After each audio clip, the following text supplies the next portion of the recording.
Tech player. Well, Phaedra, I think we'd like to see Colorado make use of that space that they created. Those pick and goes produced some space out wide. They just weren't able to really pass the ball fast enough to be able to use it. And Texas Tech did not retreat the 10 meters on the original penalty, so the referee backed them up an additional 10. That was a knock on there by Colorado. Unfortunate. It's going to result in a scrum to Texas Tech. We've seen these handling errors. They were pretty prominent in the beginning of this championship weekend.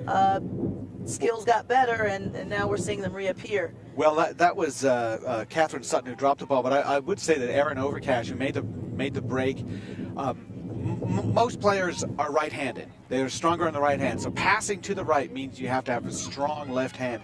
Difficult to make that long pass, and that was the thing. The pass wasn't quite direct enough.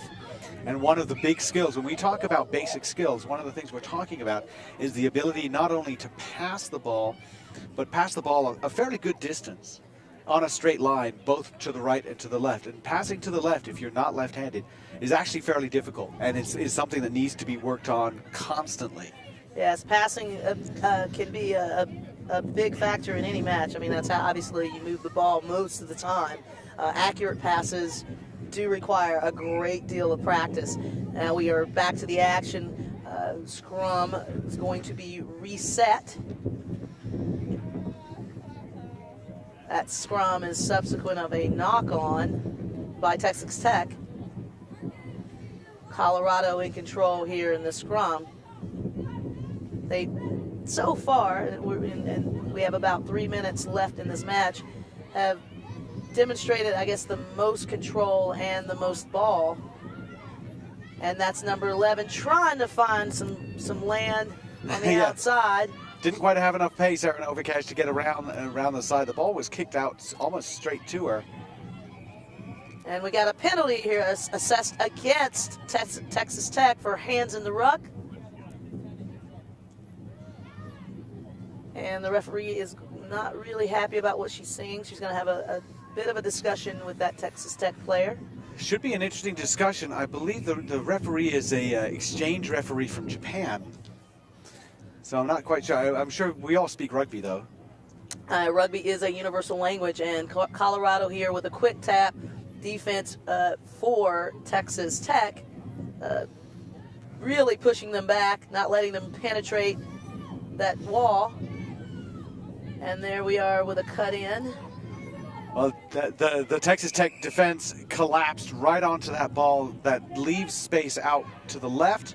Colorado still with a lot of pressure. And a bit of an overload if they can execute this pass, and just a little shy of reaching the hands of that attacker, resulting in a knock-on. We're going to have a scrum to Texas. They got a little bit of a break there, because I could smell a try on the way. You could, and it's a little bit of a skill situation where what you try to do is you catch the ball and you try to step inside just a little bit, and that step actually straightens your run. She stepped in so far, she actually angled away from her support, so when she tried to pass to her, the support was probably 4 meters away when she needed her to be 2.5 meters away. We want to remind you that you are watching the 2012 Emirates Airline USA Rugby College Sevens National Championship. We are in the Women's Shield Championship between Texas Tech and Colorado. And Colorado is on the run again. Kick back by nice Texas movement. Tech. Beautiful move there by number 11. Pitching it in to number 13 for Colorado. That's Sadie Nifong. But unfortunately, the ball goes into touch, and it will be a Texas Tech line out. They take it quick. Interesting kick there. And the chase is on. Excellent defense. Chase down in defense by Texas Tech. Well done, Texas Tech. Very nice. Absolutely. And they're on the go, trying to make some things happen. They played a lot of this game in their end of the field, but they finally have some possession. Can't do anything without the ball, and as quickly as they have the ball, they lose it. Number 8 there for Colorado, picking it off, Caitlin Knight. No relation to me, by the way. There's Overcash again going. She decides to put it to the boot this time to kick through. She makes a lot of territory, but the ball rolls into in goal. You know, I liked that kick from their own end by Texas Tech, even though it was against the wind, because you know, if you don't have a lot of leg strength on a kick, don't try to boot it really hard. Just pop it over the top and let it roll, and that's exactly what they did. They had a good chase, and that actually made sure that Texas Tech retained the ball. The only problem was they then lost it in contact a little bit after that. But the idea, popping it over the top, if you can't go through and you can't go around, then what you want to do is go over. And popping a little bit over is an effective way of just gaining a little bit of ground, and maybe you make something happen. I completely agree with you in that, you know, all those Texas Tech players were on the same page. It seemed like a spur-of-the-moment kick, but it wasn't. It was very well executed. They all chased. They ended up putting a tremendous amount of defensive pressure on Colorado, and we are where we are. We're back in their end of the field, but that was a great way to kind of change the momentum a bit. We have an injury on the field right now. They're attending to that player. We're taking a break from the action on the field as a result. And welcome back. We're here in the second half of the match between Colorado and Texas Tech.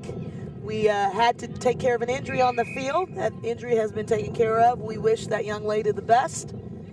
And we've got a penalty assessed against Texas Tech for offsides. We're at Phaedra. We're at 0-0 still on this game, and it's a bit of a shaking. It shakes you up when you have a teammate go down in an injury where you might be concerned about how she's doing, things like that. So we'll see how Texas Tech responds. But there goes over Cash. We kind of been waiting for that. Yeah, she's been knocking on the door. She's wanted to take that corner all game, and she finally got her opportunity and did a splendid job at touching that ball down. That's the first score of the game, putting the score 5 Texas Tech. I apologize. 5 Colorado, 0 Texas Tech. Erin Overcash had that penalty tap to take, and because it was over on the left side of the field, she's able to just tap it, fake the pass into the rest of her teammates. Her opposite number bit on that fake. She then didn't have to go around anybody. She could run straighter and went in for pay dirt. Well, this is the time of the game for Texas Tech. They lost a player to injury. Their mental fortitude has to shine through. They, you know, as much as you want to feel for your teammate, the best thing for you to do is play hard for her. Rise to the occasion. This is a championship match, no doubt. You got to think about all that other stuff later. Absolutely. And Texas Tech comes out strong on this kickoff as they pass the ball out on the wing. Nice little stutter step there by number 14 for Texas Tech. And that's Alexandra Browning, and she had a little shot, but again, they lose it in contact. Colorado not striking me as the bigger team, but they've done very well in at least poaching the ball out of the rucks. Yeah, they're playing pretty big right now. They're playing very aggressively in these set pieces and in the rucks. They are contesting. They've got support there immediately. Slight knock on there results in a Texas Tech put in on the scrum, but by far Colorado is dominating in the loose play. In loose play and generally field position, but they've only gotten the one try. They make a mistake there, Phaedra, that I've seen in women's college rugby. It's a bit of a frustrating mistake. They want to offload out of contact, but what happens is they get tackled around the arms and they try to flipper the ball out, and they really can't send it very far. That often ends up in a knock-on. There goes Stephanie Sutton around the edge for Texas Tech. And that's diving over, hands in the ruck actually, by Colorado, resulting in a Texas Tech penalty. And this young lady is going to run it. She needs to move it. She needs to absolutely move it. Fastest way to move the ball is by passing it. That was number 4. Pretty good run.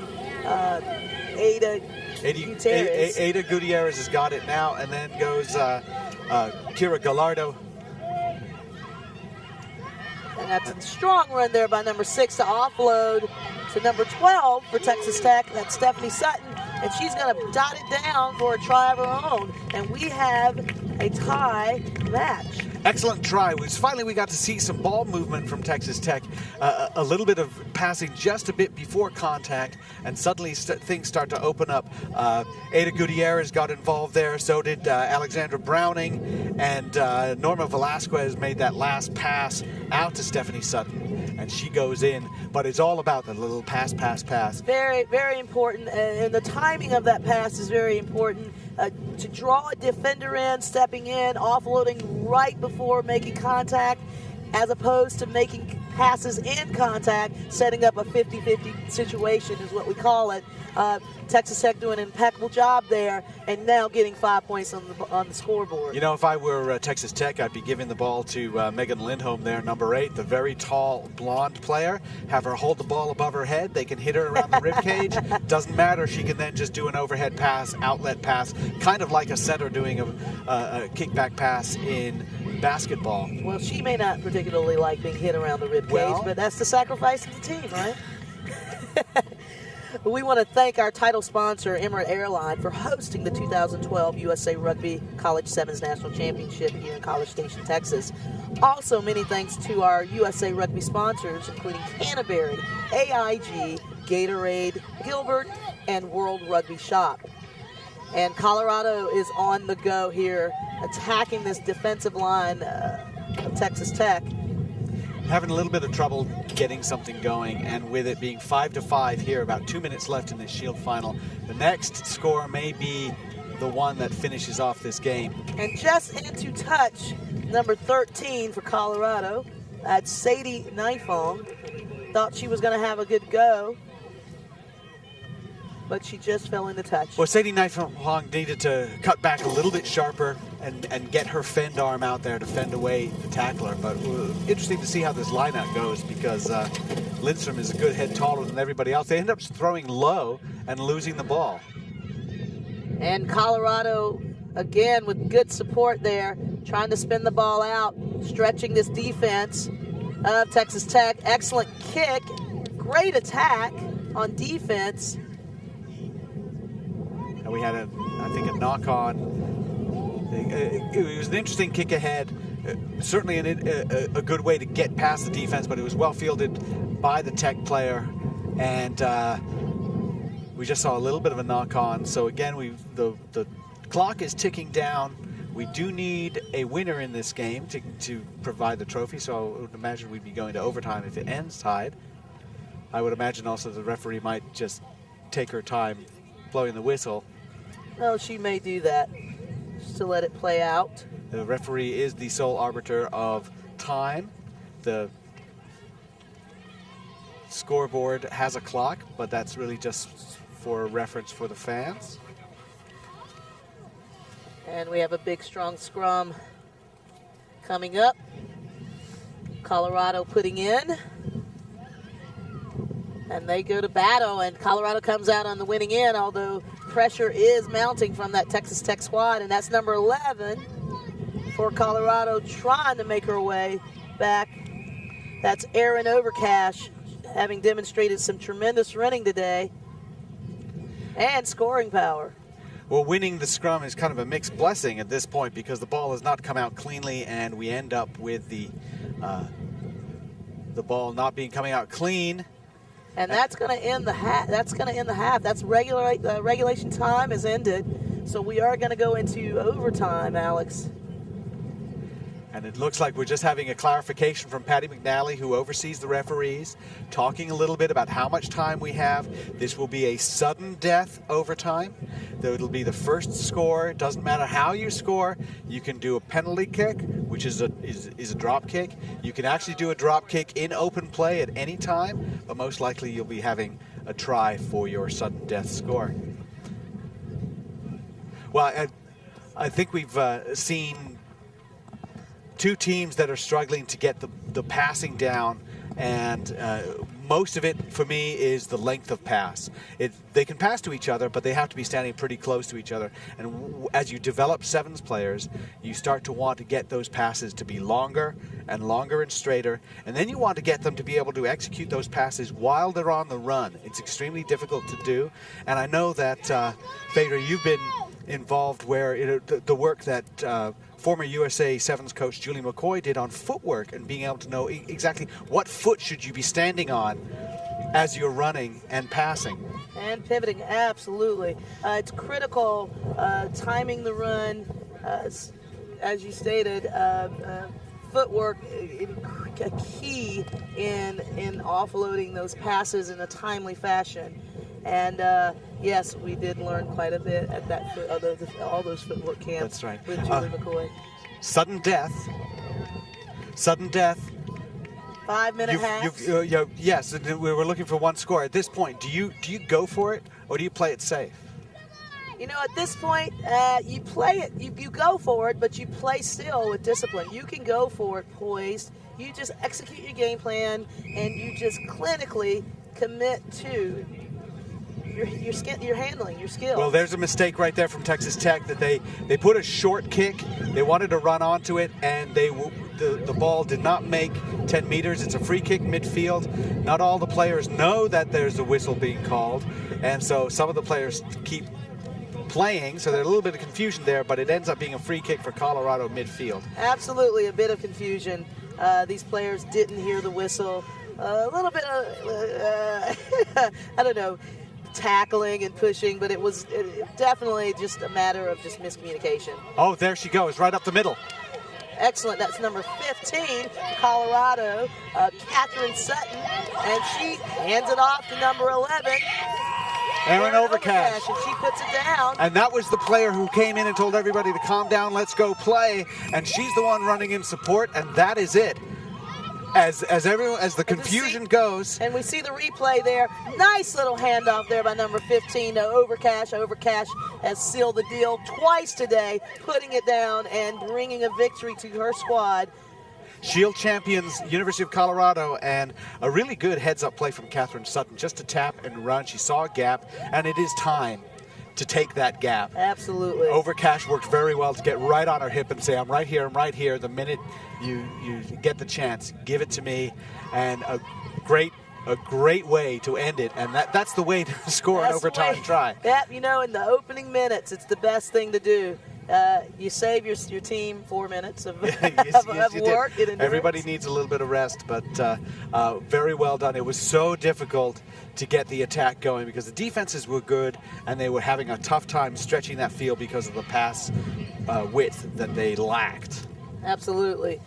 You know, we got a lot of action going on here in the state of Texas in the next couple of months. We'd like to remind you that the USA Eagles are currently playing in the Dubai Sevens tournament, which is part of the Sevens World Series. The next stop for the men will be in South Africa on December 8th and 9th, followed by the inaugural Women's Sevens World Series here in Houston, February 1st and 2nd.